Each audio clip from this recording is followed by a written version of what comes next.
Salut! De la 6e à la terminale, tous les ans, on montait un spectacle. Et c'était un peu ma découverte du monde théâtral. Je m'étais dit, ah ouais, c'est ça la vie de saltimbanque. Moi, j'avais 17 ans.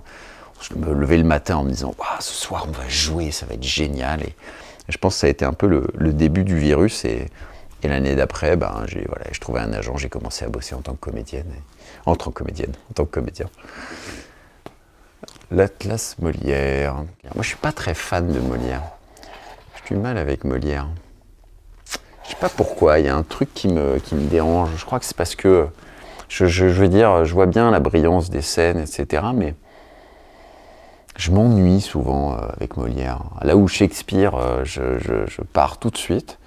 Molière, il y a un truc où, je sais pas, il y a aussi ce côté théâtre bourgeois, quoi. Il y a aussi ce côté, c'est toujours une maison bourgeoise, le père, le pater familias, les jeunes qui tombent amoureux, mais en fait, ils se sont jamais vus. Il y a un truc un peu, ce qu'il n'y a pas du tout dans Beaumarchais, ce qu'il n'y a pas du tout dans Marivaux. Molière, il y a toujours cette espèce de truc un peu, on voit à qui il parle, quoi. Bon, évidemment, Roméo et Juliette, tout le monde connaît. Moi, c'est la première pièce que j'ai jouée, avec Irina Brouk qui mettait en scène, et on s'est retrouvés à créer un spectacle en respectant pas du tout le texte, en fait. En disant, bon bah voilà, qu'est-ce qu'on va faire? Bon bah là, on va peut-être faire un gag, faire une chute, là on va faire une chanson. C'est ça la mise en scène, en fait. La mise en scène, c'est de prendre une histoire et de la transcender et d'y apporter sa propre vision. Et c'est la première fois que j'ai appris un peu ce que c'était que la mise en scène, quoi. Avant ça, j'avais une vision hyper scolaire de la mise en scène. Quand je suis sorti de cette expérience, je me suis dit, bon, bah en fait, peut-être que j'ai envie d'essayer et de voir ce que ça va faire, de mettre en scène un texte déjà existant. Le premier texte que j'ai mis en scène, c'était le mariage de Figaro. Ah, il est là, oh là là, ça y est, ouais, c'est ça. Voilà, le mariage de Figaro, Beaumarchais, qui est toujours une de mes pièces préférées, hein, quand même, un classique. Suzanne Lecomte, et donc je l'ai monté dans mon conservatoire municipal, dans le 19e arrondissement de Paris. C'est là que j'ai rencontré notamment Régis Vallée, qui est devenu un peu mon acteur fétiche. On a fait 7 spectacles ensemble. Et on a créé ce spectacle, Le mariage de Figaro, pareil, en changeant un peu, en sortant du texte, en coupant, en rajoutant des gags, en mettant des chansons, etc. J'adore Anouilh, j'aime beaucoup le théâtre d'Anouilh. Je trouve que ce soit le théâtre historique, politique, les comédies d'Anouilh, Grinçante, Acerbe. J'avais passé ça au Conservatoire national. J'avais passé la scène, je crois, de Créon et du garde. Je faisais le garde qui vient lui dire « Ah, je suis désolé, on a essayé ». Je trouvais ça très drôle. C'est absurde comme scène. Tchekhov aussi, c'est un auteur qui... ça marchait moyen avant qu'il rencontre Stanislavski, et c'est vraiment Stanislavski c'est vraiment la mise en scène des pièces de Tchekhov qui tout d'un coup a fait exploser Tchekhov, quoi. C'est ce naturalisme et tout le concept de Stanislavski. Encore une fois, c'est la rencontre entre un auteur et un metteur en scène, quoi. Les auteurs-metteurs en scène, ils ont vraiment la conjonction de deux façons de raconter, quoi. Il y a l'écrit d'abord, et puis après, il y a la collision avec la mise en scène, et donc ça devient un peu inextricable. Qu'est-ce qu'on a ici? Chute d'une nation de Yann Roseau, vachement bien. Ça, j'ai adoré, vraiment. Alors, c'est costaud. Moi, j'avais vu la version intégrale, parce que c'est 4 pièces, je crois, qui se suivent, et qu'il a créé dans son petit théâtre à la Manufacture des Abbesses. Et moi, je l'ai découvert, ils l'ont repris au Théâtre du Soleil. Et ils ont fait l'intégrale, donc on allait voir l'intégrale au Théâtre du Soleil, qui durait 4 fois 1h30, quoi. Donc c'était une belle perf, et dedans il y avait un acteur, c'est l'histoire d'un candidat à la présidentielle, et c'est vraiment un peu House of Cards au théâtre, et donc c'était joué par Walter Othon, que j'ai trouvé super et que j'ai débauché pour venir jouer dans Le Porteur d'Histoire. Il joue depuis des années en alternance avec d'autres.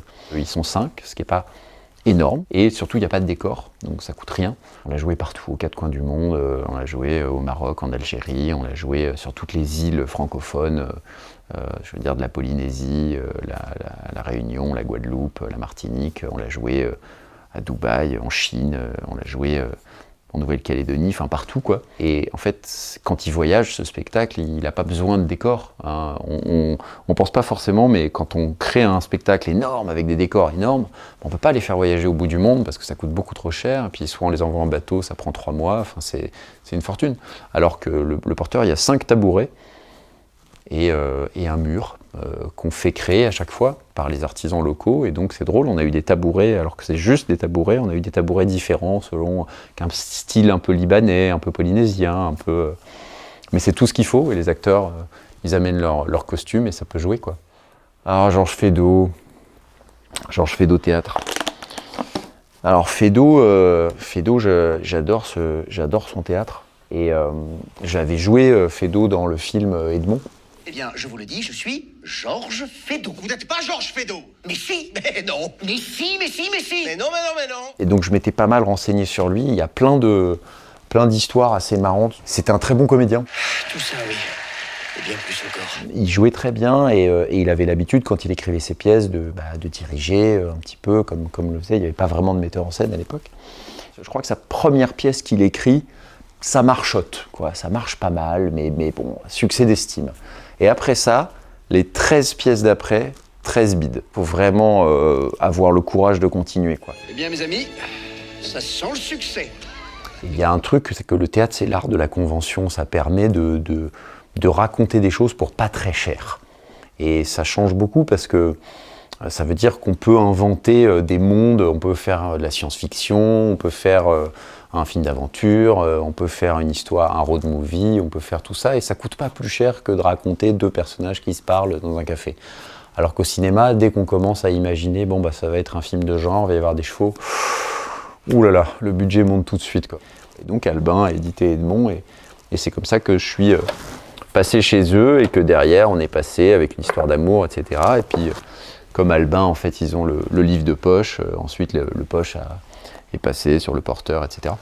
Donc c'était marrant de rejoindre cette écurie, entre guillemets, et puis de commencer à se dire, bon, bah, je vais avoir mes bouquins au livre de poche, ça va être... C'était très cool, quoi. Et si j'ai un conseil pour les auteurs de théâtre, faites quelque chose de dense, mais en même temps ludique, mais dense, pour que si vous voulez vendre des textes, il faut qu'on ait envie de relire le texte à la sortie. Moi, je sais que quand j'ai écrit mon roman, ça m'a pris 3 ans, alors que quand j'écris du théâtre, c'est comme un souffle, quoi. Et parce que ça s'écrit comme ça se joue, comme ça se monte, comme ça se lit, ça s'écrit vite, c'est du dialogue, c'est que du dialogue. Hein. On n'a pas besoin de faire des longs paragraphes d'explications de comment écrire ça, comment décrire. Non, ça c'est le boulot du metteur en scène. Nous, ce qui compte, c'est ce qu'ils se disent.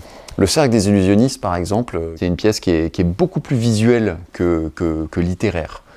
C'est une pièce où vraiment le gros intérêt de la pièce, et pourtant c'est une pièce qui plaît beaucoup aux familles, parce que c'est moins le porteur en dessous de 12-13 ans, c'est compliqué quoi. Le cercle, vraiment on peut y aller à 6 ans, 7 ans et voir, ça parle de magie, ça parle de cinéma, donc c'est très ludique, il y a plein de gens qui adorent le cercle, ça marche encore très bien, mais le texte en soi est moins intéressant que voir la pièce quoi. Mais c'est pas grave, mais du coup j'ai fait un petit coup un petit peu malin, c'est que du coup je l'ai fait éditer en même temps que le porteur. Donc quand les gens ils achètent le porteur, ils sont obligés de prendre le cercle. Voilà, c'est de la com. J'adore plonger dans les très vieux, dans les trucs des années 60, etc. Le Rouvet, dictionnaire de la billetterie, gestion des lieux et du public. Alors ça c'est passionnant ça, c'est super ça. Ça c'est un truc à offrir à tous les directeurs de salle. Forêt, c'est le premier spectacle que j'ai vu de Wajdi Mouawad. Pour la première fois, je voyais un auteur contemporain qui me racontait une histoire qui dépassait le cinéma, qui dépassait l'espèce d'histoire un peu linéaire. Là, avec Mouawad, il y avait un truc de waouh, je plonge dans une histoire de plus en plus dense, de plus en plus complexe, et je sais pas du tout où est-ce que ça va m'emmener, et c'est ça qui me plaît en tant que spectateur, comme quand on regarde une série, quoi. Sa mise en scène, elle est intelligente et brillante et ludique. C'est vraiment le texte qui explose, quoi. Il y a eu ce déclic et c'est vraiment suite à Forêt que je me suis dit, allez, je vais essayer d'écrire. C'est comme ça que j'en suis arrivé au Porteur d'Histoire, qui a été mon premier spectacle ex nihilo, quoi. La vie est un récit. Apprendre à écrire pour le théâtre. Alors c'est marrant ça, Histoire et méthode des enseignements de l'écriture théâtrale en France. Il y a plusieurs personnes qui me demandent, est-ce que vous avez des conseils pour écrire ? Écrit. La première chose à faire, je pense, quand on écrit pour le théâtre, c'est surtout ne pas se dire « j'écris pour le théâtre ». C'est laisser son histoire partir et essayer de raconter la meilleure histoire possible. Et après, le reste, c'est aussi le problème du metteur en scène. Enfin, le problème. Alors, des petits DVD, qu'est-ce qu'on a ? Le dernier Caravansérail, spectacle assez merveilleux. Le Théâtre du Soleil, c'est quand même un endroit assez extraordinaire, qui n'a pas vraiment d'équivalent dans le monde, parce que, déjà, autant de monde sur scène, dans une troupe qui n'est pas une troupe, qui n'est pas la Comédie Française, qui n'est pas une troupe d'État, qui est quelque chose qu'elle a créé à la cartoucherie de Vincennes. C'est cette capacité de créer des tableaux, évidemment de créer aussi une troupe avec des gens du monde entier, avec des langues du monde entier. Et le Caravansérail, c'était vraiment l'incarnation de ça, puisque ça parlait des migrants déjà, des réfugiés, et de leur parcours. Et il y avait vraiment toute la puissance de sa troupe internationale qui se manifestait. C'est quand même la seule qui va faire des créations en Inde pendant 3 mois, au Japon, enfin... Je pense qu'une bonne partie de la conception, en fait, on va dire, de ma mise en scène ou de mon style de mise en scène, ça a été de se dire, comme j'étais acteur moi-même, je veux surtout pas que les acteurs aient la sensation de ne pas jouer, de ne pas avoir leur moment. Il n'y a pas de hiérarchie de rôle.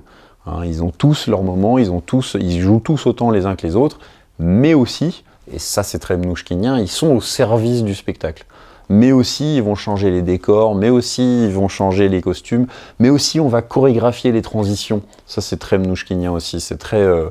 Il y a toujours, chez Mnouchkine, presque le changement de décor est aussi beau que le décor lui-même, quoi. Il y a vraiment un sens du geste et qui est, que je trouve brillant. Et que j'ai un peu combiné avec le rythme qu'avait Irina Brouk, et qu'on les boucle en général, mais cette espèce de truc il faut que ça aille vite, quoi. La façon qu'on a, nous, de voir des séries, de voir des films, etc., c'est très étrange de concevoir qu'au théâtre, on a le droit de se faire chier. Non, c'est pas vrai, en fait. Justement, au contraire, j'ai la sensation qu'il faut s'adapter, il faut aller parler à un public continuellement jeune, hein. Il faut toujours essayer de dapper un public jeune, et c'est, je pense, ce que faisait Villard, ce que faisait Savary, Brouk, Mnouchkine. Et moi, aujourd'hui, le public jeune, il voit des séries, quoi. Il regarde Netflix, il zappe. Donc il faut faire un contenu pour le happer qui est tellement rythmé, passionnant, riche, intéressant, et avec des rebondissements et tout ça, qu'il va sortir en disant « Ah ouais, déjà on n'est pas menacé par Netflix. On n'est pas en concurrence avec les Américains, on n'est pas en concurrence avec les Indiens, avec les Coréens. Non, en fait, c'est ce circuit fermé du théâtre. L'autre truc, c'est que quand on est dans une pièce, en général, on n'a pas son téléphone, on n'est pas en train de regarder autre chose, on n'est pas en train de zapper, on n'a pas de pub, on est complètement dans l'histoire. Le théâtre, c'est la convention, donc on nous évoque quelque chose. C'est l'inventivité qui compte plus que la débauche de moyens.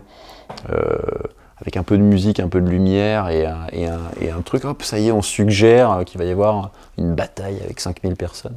J'aime bien qu'un objet, il vive. J'adore ces vieilles éditions de théâtre, j'adore que ce soit un peu usé, j'adore qu'on ait la sensation que ça a été Ionesco aussi. J'adorais le théâtre de Ionesco, avec ses pièces qui jouent depuis 1950. Là. Jean Anouilh, Pirandello. Théâtre complet de Marivaux. René de Obaldia, j'aime beaucoup Obaldia aussi. Vachement bien Berlin, j'ai adoré. C'est un vaudeville, mais qui est placé historiquement au moment de la chute du mur. J'aime bien le mélange des genres théâtraux. Je peux autant prendre de plaisir pour une comédie entre guillemets de boulevard que pour quelque chose d'hyper pointu dans le sub. Vraiment, il y a J'aime bien tous les genres. La Mégère, c'était mon deuxième spectacle après Une folle journée. Je m'étais dit, c'est drôle cette pièce de Shakespeare qui ressemble pas trop aux autres pièces parce que c'est une farce, on dirait presque que c'est pas lui qui l'a écrit. Puis il y a cette scène au milieu qui est brillante entre Petruccio et Catarina. Et je me suis dit, ça ferait une bonne comédie musicale. D'ailleurs, ça avait été déjà fait par Cole Porter, mais d'une autre manière. Et voilà, je me suis lancé là-dedans et j'en discutais avec mon ami Régis en disant « il faudrait que ça s'appelle La Mégère presque apprivoisée ». Il me dit « Non, La Mégère à peu près apprivoisée ». Un chapeau de paille d'Italie, encore un livre idéalement placé. J'adore cette pièce. Ça, c'est une pièce que j'ai toujours voulu monter et qui ne s'est pas faite. C'est dur quand on a bossé 2 ans sur un projet que ça n'existe pas. Et c'est à ce moment-là que mon ami Benjamin Belcourt m'a dit « Tu sais, j'ai un festival dans 1 mois. Il y a un auteur qui m'a planté. C'est un festival de création contemporaine. Il faut faire une forme courte. Tu peux pas me faire un truc là, c'est dans 1 mois. » Je dis « Dans 1 mois ouais, en même temps, vas-y, j'ai envie de... Ça fait longtemps que j'ai envie de créer un spectacle. » Et donc, c'était Le Porteur d'Histoire. Donc le chapeau de paille d'Italie n'a jamais existé, le porteur d'histoire a existé, et je me souviens qu'à l'époque, je me disais, bon, c'est bête, parce que le chapeau de paille d'Italie, ça aurait été, je pense, un succès, alors que, bon, le porteur, ça va jouer 10 fois, quoi. Et puis, finalement, la vie, on a décidé autrement. Cette année, on fête nos 170 ans. 170 ans! Moi, j'adore la lecture théâtrale. Je trouve ça plus facile que la lecture d'un roman. C'est moins fastidieux. Ce que je trouve fascinant avec le théâtre, c'est qu'il résiste beaucoup mieux au temps que le cinéma, par exemple. Quand on monte aujourd'hui un Shakespeare, il y a une modernité énorme. Pareil avec Molière, pareil avec tous les auteurs qui ont plusieurs siècles. Et le théâtre n'existe que de manière vivante. Le théâtre n'existe pas sans spectateur, le théâtre existe uniquement par la représentation, contrairement au roman qui va vivre avec les lecteurs, mais que moi, une fois que j'ai fini mon roman, c'est fini, mon travail il est fini. Le théâtre, il y a toujours du travail. Je suis toujours en train de chercher des nouveaux comédiens, je suis toujours en train de donner des notes, de représenter. Si je venais à toutes les représentations, je serais encore en train de donner des notes. Donc c'est marrant comme la conjonction de ces expériences vont créer l'œuvre et j'espère rencontrer le public. Voilà, lisez du théâtre.